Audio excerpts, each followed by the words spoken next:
Justin Trudeau, primer ministro de Canadá, dimite. Y con esto se acrecenta una crisis tocha en lo que es el sistema democrático tradicional, el que tenemos desde hace ya 40, 50, 70 años en toda Europa, que es el sistema de los socialdemócratas, el de los populistas y el de los liberales. Un resumen un poco de o el análisis de los motivos por los que Trudeau ha pasado de tener un 66% y demás. Este análisis que voy a hacer sobre la decadencia de Trudeau es un análisis que vais a poder ver que se puede aplicar a un montón de líderes. Trudeau entró como primer ministro de Canadá ya en su momento, hace casi 8 años, con un 66% de apoyo. Uno de los presidentes que más apoyo ha tenido al entrar en Canadá. ¿Cuáles han sido los motivos por los que ahora está apenas en el 20%? Inflación. Canadá ha vivido un proceso inflacionario brutal. Falta de acceso a la vivienda. En Canadá una casa normal te puede costar $1 millón y pico. Inaccesible. Hay un problema enorme. Y inmigración. Trudeau desde 2020, para intentar compensar parte de estos problemas, ha asumido la mayor entrada de inmigrantes de la historia de Canadá, lo que ha acrecentado aún más el problema de la vivienda y además ha creado tensiones en muchos barrios tradicionalmente, digamos, pacíficos, en los que el exceso de inmigración sin buena política pública ha provocado problemas que se han trasladado a el discurso general de la población. Entonces, claro, la inmigración en Canadá no tiene sentido. Sí, o sea, vamos a ver. La inmigración, Canadá es un país de inmigrantes. El problema que ha tenido es que cuando tú metes más inmigrantes en una situación de mal desarrollo económico, termina provocando problemas. Es lo mismo que, de hecho, esta misma cosa que os digo es lo que ha pasado en Alemania, lo que está pasando en Inglaterra, lo que ha pasado en Francia. Es decir, cuando te pones a mirar las cifras totales de inmigración, el récord es a partir de 2020. Que en Estados Unidos es igual, ¿vale? O sea, en Estados Unidos también aumenta muchísimo la inmigración. La inmigración no es un problema per se. De hecho, en el pasado fue lo que promovió el actual modelo económico de Europa. Que eso también es criticable, tengo que decirlo. Y de hecho, creo que una cosa lleva a la otra. Ahora lo analizaremos en profundidad. Porque hay que como que desglosar un poco. En fin, Trudeau cae. Y con la caída de Trudeau vemos además otro ascenso. Que es el ascenso de Austria y del FPÖ. Como hemos estado comentando estos días, los socialdemócratas populares y liberales estaban intentando hacer un gobierno y no lo han conseguido. Y el presidente de Austria ha encargado al líder de la extrema derecha que conforme un nuevo gobierno oficialmente, liderado por el FPÖ y por lo tanto por la extrema derecha pangermánica austriaca. Entonces, en este momento lo que estamos viendo es un poco esta situación. Yo no sé por qué tanta gente como Electomanía y tal ponen progresistas, pero bueno... Sanna Marin ha bajado bastante las encuestas, Costa ha dimitido en Portugal, Ardern renunció, Scholz tiene una crisis y elecciones, Trudeau dimisión, Sánchez ha perdido un montón de apoyo y Starmer tiene mayoría absoluta, pero ha bajado hasta estar por debajo de Reform UK. Estamos viviendo, y esto es interesante analizarlo porque creo que nos da la base para entender hacia dónde vamos, estamos viviendo una crisis del sistema. Una crisis del sistema que, bueno, hay mucha gente que ha intentado poner como la palabra progresista o woke en esto y no tiene nada que ver, ¿vale? Hay una crisis que tiene que ver con la economía y con la confianza al Estado, que es lo que ha hecho decaer a todos estos. En esta lista hay liberales, socialdemócratas y conservadores. Ninguno, o sea, Scholz no es progresista. Y Sanna Marin tiene un contexto muy diferente al que es Sánchez y Trudeau es liberal. Trudeau tenía que haber intervenido en muchas partes económicas y no quiso por estar en contra de los intereses de las grandes corporaciones canadienses. Es decir, Trudeau, Sánchez, Starmer no tienen nada que ver. Son tres grupos concretos. A ver la imagen. Son tres grupos concretos. Los conservadores, es decir, los populistas, los socialdemócratas y los liberales. Estos tres grupos, que son la base fundacional de lo que es la democracia moderna, está ahora mismo en decadencia porque estamos en uno de los peores momentos de Occidente. Uno de los momentos en el que todos los países de Occidente tienen un problema de vivienda, todos los países de Occidente tienen un problema de inflación y todos los países de Occidente tienen un problema de percepción pública sobre la inmigración.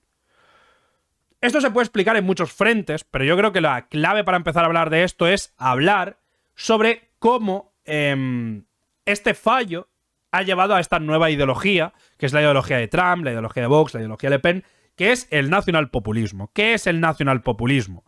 El nacionalpopulismo es una ideología política que lleva existiendo desde los 80 y que de hecho se le da nombre por el partido ultraconservador de Francia, de Le Pen, pero que en realidad el nacionalpopulismo es una reacción ante el fracaso del sistema, ¿vale?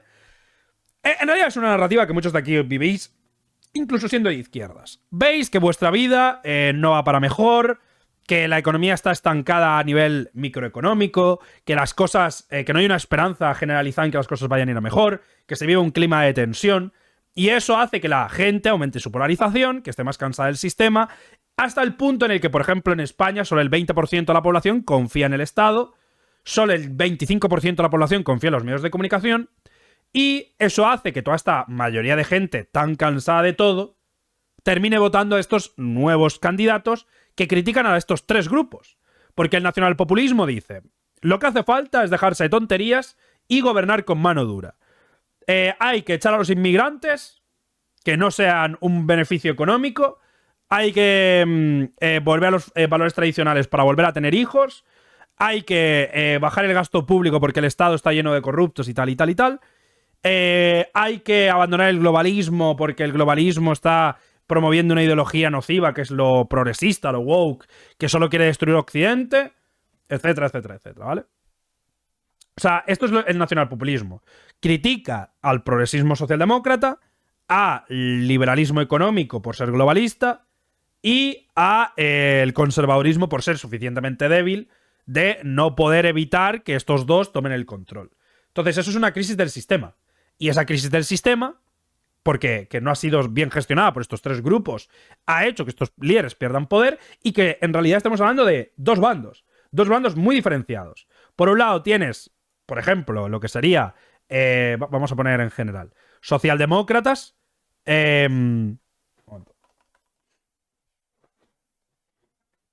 socialdemócratas, populistas y liberales. Y en otro lado tenemos a los nacionalpopulistas.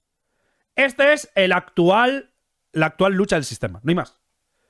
Entonces, ¿qué va a ocurrir o qué está ocurriendo, por ejemplo, en Francia? Pues que para poder sostenerse contra el crecimiento del nacionalpopulismo intentan aliarse. Pero es que, como precisamente estos grupos han fracasado por la forma en la que han afrontado la política, no pueden.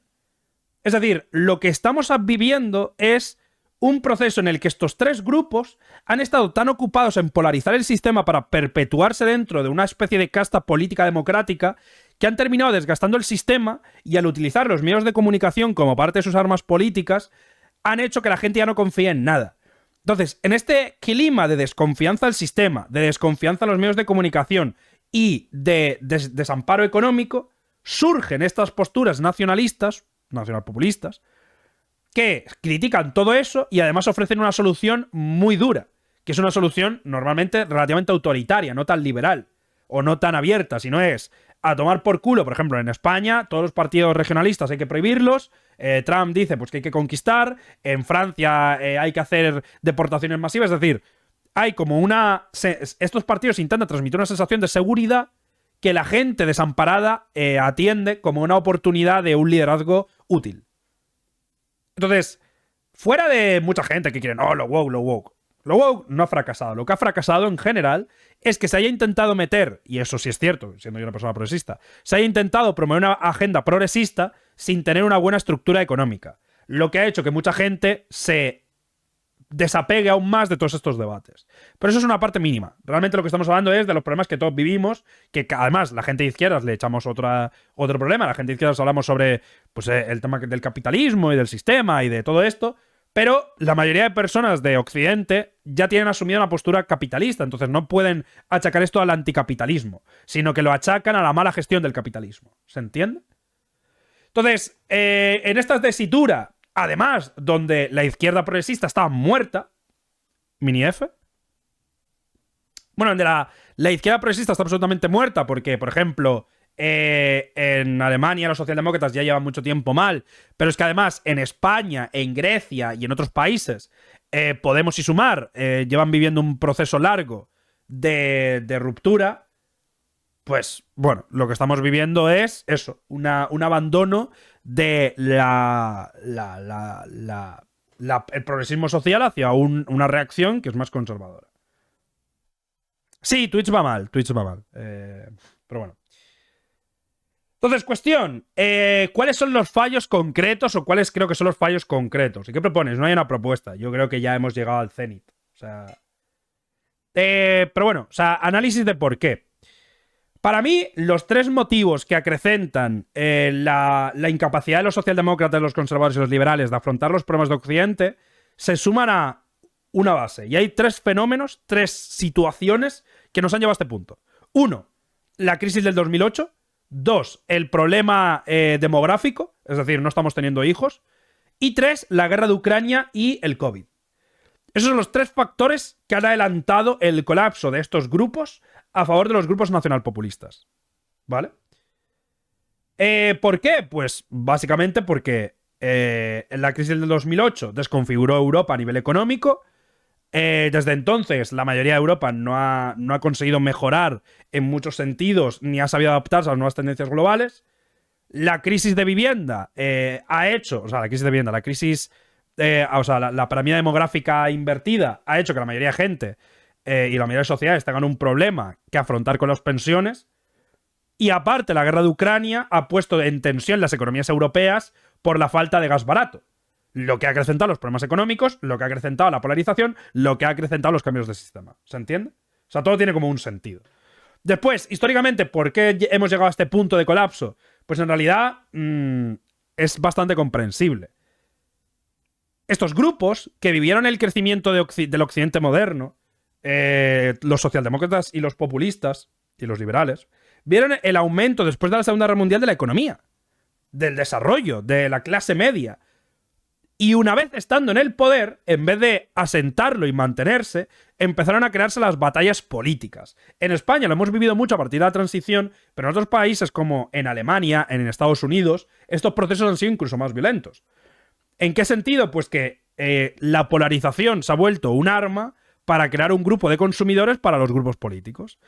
Claro, eso ha terminado, al principio tenía sentido, bueno, voy a utilizar la televisión y voy a hacerme amigo de este empresario que es dueño de medios de comunicación, para que sus medios de comunicación me apoyen. Eso al principio, pues bueno.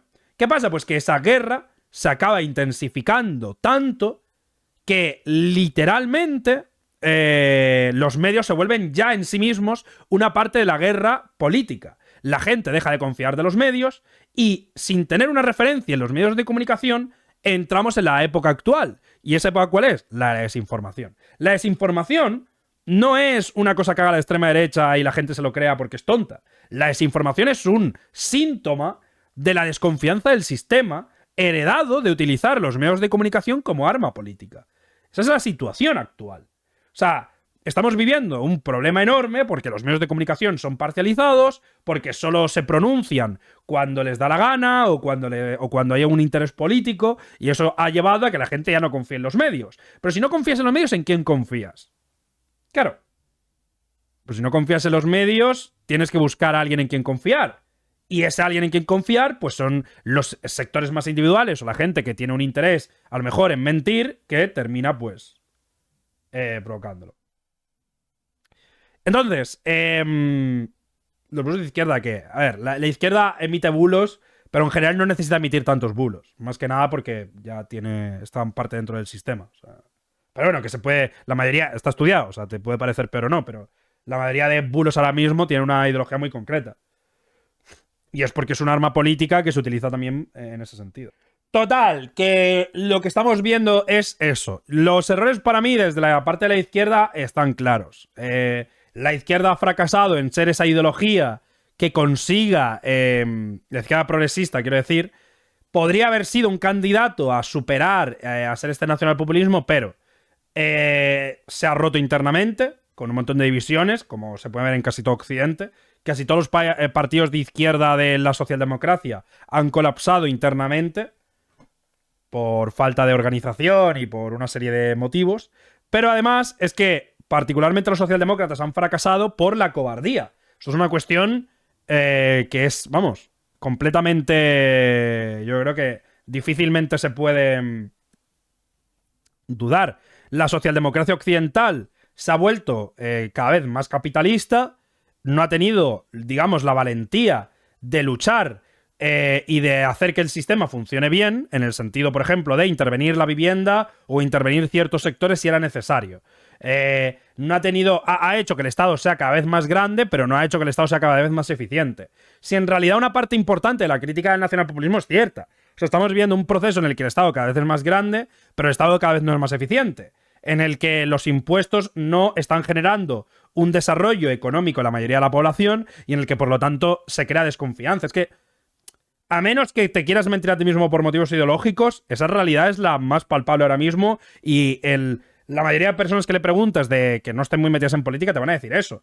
Que están hasta la polla de pagar impuestos y que tengan colas de espera, que están cansados de pagar impuestos para que después lo roben, que los medios de comunicación mienten. Es decir, estamos viendo un proceso de desconfianza al sistema y es eso, quienes no han estado en el sistema, al menos gobernando, que son los grupos nacionalpopulistas, lo pueden pues cooptar muy bien. En su momento lo hicieron los liberales, ¿eh? En su momento lo hicieron los liberales, como Macron y como Ciudadanos en su día, que fueron los que salieron antes que estos grupos y fueron como la última muralla que consiguió sostener este colapso. Pero